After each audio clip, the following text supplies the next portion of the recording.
Salut, c'est Trado, content de vous retrouver pour la mise à jour de l'analyse technique du CFD à risque limité sur France 40, Allemagne 30 et US 30, les équivalents CFD du CAC, du DAX et du Dow Jones. On commence par les précautions d'usage. Il ne s'agit que d'une analyse technique donnée à titre purement informatif et pédagogique. Il n'y a pas de conseil en investissement dans cette vidéo. Vous devez vous rapprocher d'un professionnel pour savoir si les CFD correspondent à votre profil d'investisseur. On commence par le France 40 en données hebdomadaires. Chaque bougie correspond à une semaine de cotation, comme vous pouvez le voir. La tendance, elle est haussière puisqu'on sommes au-dessus d'une moyenne mobile à 20 semaines qui augmente.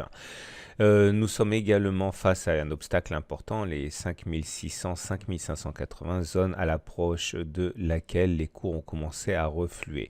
Si on arrive à passer cet obstacle des 5600-5580, on aurait effectivement la possibilité d'aller encore bien plus haut, mais sur les niveaux actuels, nous ne sommes pas sur une zone où les investisseurs de moyen terme devraient se bousculer car nous sommes trop proches d'un obstacle.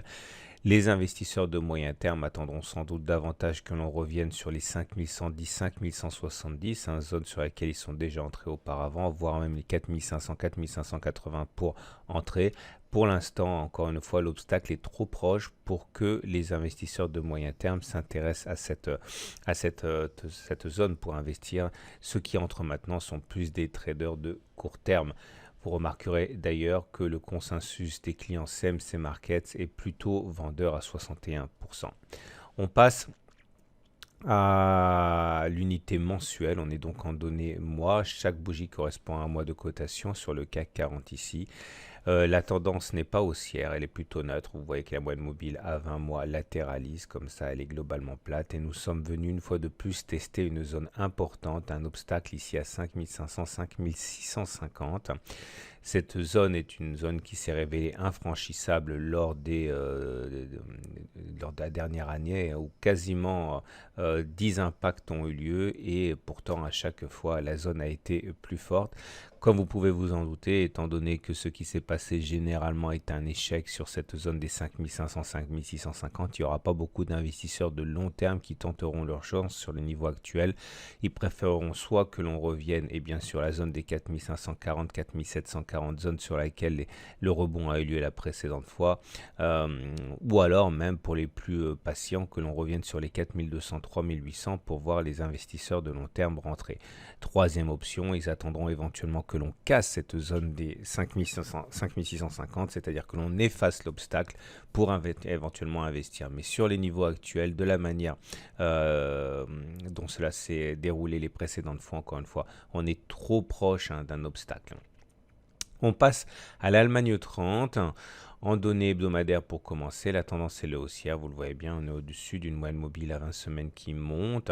On a rebondi très clairement sur les 11 680, 11 780 zones qu'on avait identifiées déjà de nombreux mois auparavant pour dire que les investisseurs de moyen terme rentreraient.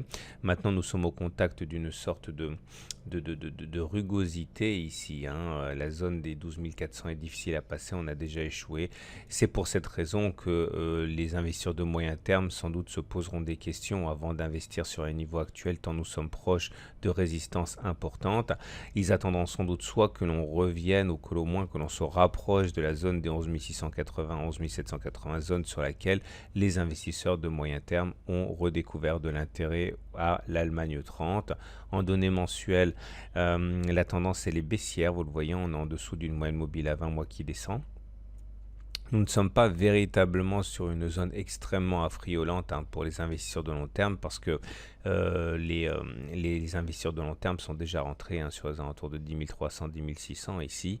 En tout cas, le prochain obstacle de taille en données mensuelles est celui des 13 200, 13 600 ici.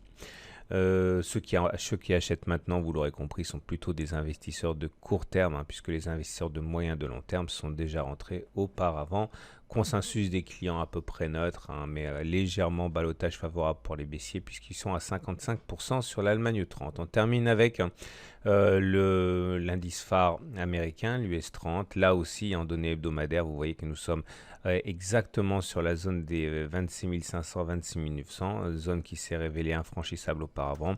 Vous pouvez donc vous douter que les investisseurs de moyen terme ne sont pas forcément intéressés par ce niveau d'entrée, hein. Il était davantage par la zone des 24 600, 24 700, zone sur laquelle effectivement les investisseurs de moyen terme pourraient éventuellement envisager de rentrer, ou alors en cas de cassure de la zone des 26 900. Mais là, nous sommes vraiment sur des obstacles difficiles à passer.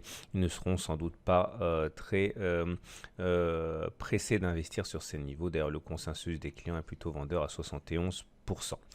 Et pour les données mensuelles, c'est la même chose. On est au contact d'une zone de long terme qui fait obstacle, les 26 500, 26 900, qui est visible sur les données hebdomadaires et mensuelles. Les investisseurs de long terme ne rentreront pas sur les niveaux actuels. Ils attendront soit que l'on revienne sur la zone des 21 400, 23 300 à l'origine du dernier rebond auquel on a assisté, soit que l'on franchisse cet obstacle, mais ils ne vont sans doute pas rentrer maintenant, alors que nous sommes exactement sur des zones, dans la zone rouge, hein, dans les zones dangereuses pour les acheteurs et les haussiers. Voilà ce qu'on pouvait dire pour ces trois indices. Vous l'aurez compris, hein, les zones sur lesquelles les investisseurs de moyen de long terme ont déjà été exploités. Maintenant, ceux qui achètent sont des investisseurs, des traders ou des spéculateurs de court terme. Les investisseurs de moyen de long terme attendront sans doute que l'on franchisse les obstacles auxquels nous sommes confrontés actuellement, que l'on revienne sur des zones de support. Je vous souhaite une très bonne semaine et je vous dis à la semaine prochaine pour la mise à jour.